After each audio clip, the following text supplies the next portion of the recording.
கரூர் தொகுதியில் அதிமுக வேட்பாளர் எம்.ஆர். விஜயபாஸ்கர் வீதி வீதியாக மக்களை சந்தித்து தீவிர வாக்கு சேகரிப்பில் ஈடுபட்டார். தான்தோன்றிமலை உள்ளிட்ட பகுதிகளில் பிரச்சாரம் மேற்கொண்ட அவர் அதிமுக ஆட்சியில் வழங்கப்பட்ட பல்வேறு திட்டங்களை கூறி தற்போதைய ஆட்சியை விமர்சித்தார். மேலும் அவர்கள் பணத்தை நம்புகிறார்கள், ஆனால் நான் மக்களையே நம்புகிறேன் என்று கூறி அவர் வாக்காளர்களிடம் ஆதரவு கோரினார்.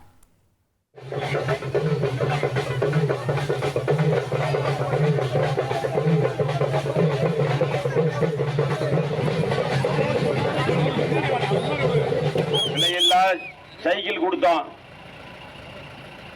100 யூனிட் மின்சாரம் எல்லாரும் வீட்டுக்கு கொடுத்தோம். ஸ்கூட்டி வாங்குறதுக்கு 25,000 கொடுத்தோம். கிராமத்தில் ஆடு கொடுத்தோம், மாடு கொடுத்தோம், பசுமை வீடு கொடுத்தோம், ஆட்டுக்கொட்டாய் மாட்டுக்கொட்டாய் கொடுத்தோம், எல்லாம் கொடுத்தோம். கர்ப்பிணி பெண்களுக்கு 18,000 பணம் கொடுத்தோம். சமுதாய வளைகாப்பு நடத்தினோம். குழந்தை பிறந்தா பரிசு பெட்டகம் கொடுத்தோம். கருவில் இருந்து கல்லறை வரை திட்டங்களை கொடுத்த தாய் புரட்சி தலைவி அம்மா. இனி செல்லும் இடமெல்லாம் செய்தி. தந்தை டிவியின் வாட்ஸ்அப் சேனலை ஃபாலோ பண்ணினா செல்லருக்கும் இடமெல்லாம் செய்தி.